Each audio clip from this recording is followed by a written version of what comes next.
Hello, I'm Dane. Welcome to another episode of Dax Jutsu. In this episode, I will discuss how to drill down into the next level in the hierarchy if you select something in the slicer. So, paano nga ba gagawin ito? Meron akong sample data, and this sample data was given by a poster in the Fabric community. So, yung goal is ganito. Let me move this and then copy that. So, ganitong gusto niya mangyari. If you select Donna, what should happen is that yung visual dapat automatic pupunta siya sa next level in the hierarchy. Ganyan. Ah, balik tayo and then oops, tingnan natin yung marami-rami. Wala. Ganyan.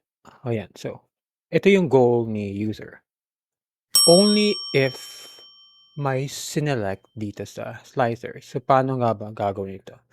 You can use field parameters, but field parameters will not allow you to drill down into the next level, the hierarchy, with a click of a button. Kasi yung ginagawa niya is switches between columns or dimensions or measures, but not drill down into the next level, the hierarchy. So, anong gagawin natin? So, meron na akong solution and I'll go through that. First, yung kailangan natin gawin is we need a table that combines, ano ba to? So, yung goal is ISD, or I think this is a district, school district, and then beneath that is the school name. So, yeah, school name. So, eto. So, yung first level sa hierarchy is the district, and below that is the school name.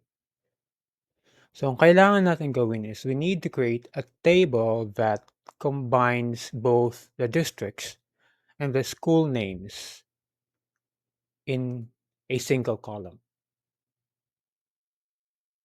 So, paano mo gagawin yan? So, ito yung gagawin natin is, let me comment this out. So, ayan, yung gagawin natin first is, we select a district column. So, itong gagawin yan is, it will return all district values. And then we add another column to identify kung district ba siya or school name. Yan. So, yan yung result. And which is supposed to be the same, should be the same as this one. So, ayan yung kinuha natin. So, we select a column from that table and then we add another column called category, and yung value ng category is district. And we do the same for school. And by the way, the name of this column is name, which is nandito yan, name. And then we do the same for school. Okay. And then we combine those two into a single column, or a single table rather, because they are two separate virtual tables. Yeah. And if you have noticed, mapansin mo, paulit-ulit yung value natin. We want it distinct. So, we use distinct to return just the distinct values. Ayan, so distinct. Okay. And then let's duplicate this. And replace this with name. Yan. Yan. So, since itong count of ID natin is walang relationship dito sa district school, same values all through outline. Parehong value na nakita natin. So, if we show that as table, yan, 1364 lahat. So, anong gagawin natin? We create a measure referencing this district. So, ayan na yung measure na ginawa ko. First, what does this do? First is we need to identify kung yung current row ba natin dito is punta tayo dito sa ayan, so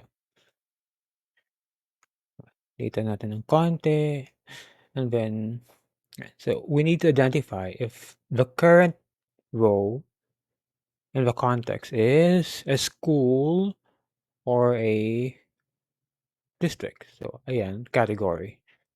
And then since wala tayong relationship between this district and data, yung gagawin natin is we use treat as to activate a virtual relationship. So, ang ginagawa nito is first we count data ID. Well, assuming na yung ID is unique all throughout. So, one record is one unique data ID. We can just use count rows. Otherwise, let's use count A.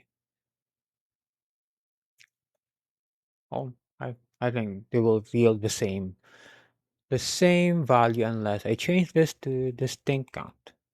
But let's let it be. So first is we count the number of rows or the number of values ID has, and then we filter that. So what we want to do is to filter that against the name in district school. So itong value in district school is to be matched against district.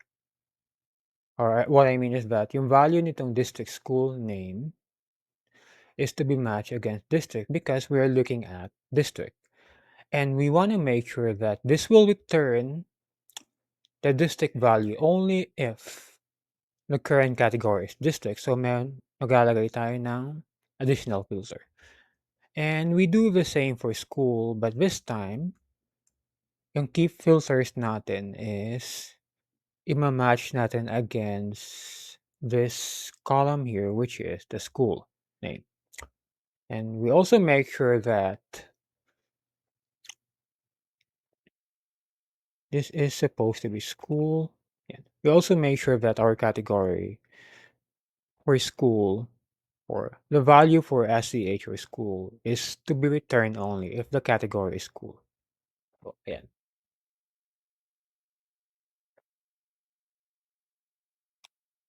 Ayan. I'll comment that out first so we'll see the results. So, kawalis lang tayo. Dist and then yes. So, what I want to show you is that kung blanco 'tong si district, school yung ilalabas niyang result. And then, voila. Punta tayo ng data view and let's change the measure to district school value na ginawa natin kanina. Ayan. And we select all. Expand natin ng konti. Lagyan natin ng category sa baba para malaman natin kung anong category. Ayan, category. Okay.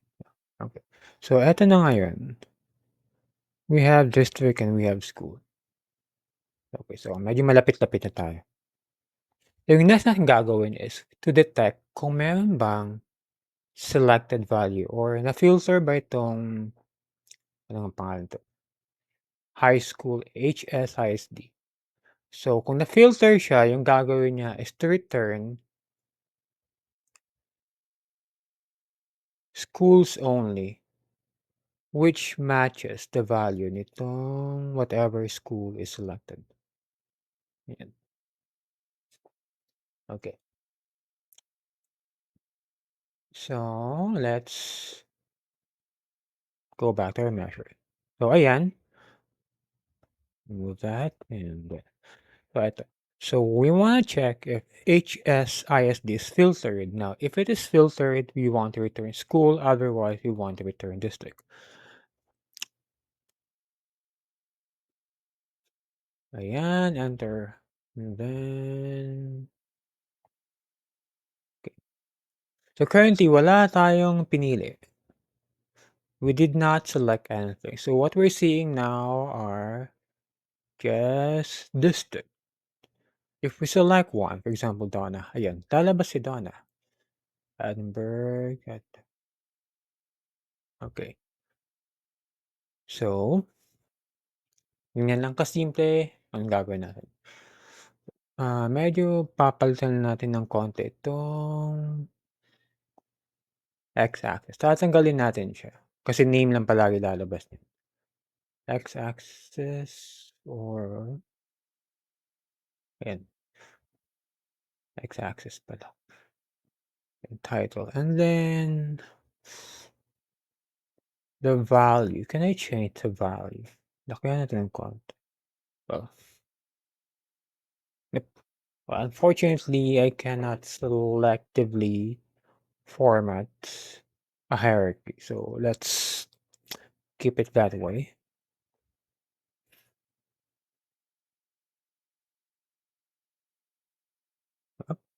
Cool, right? Well, thank you for staying with me and have a good one. I hope you've learned something. Bye bye.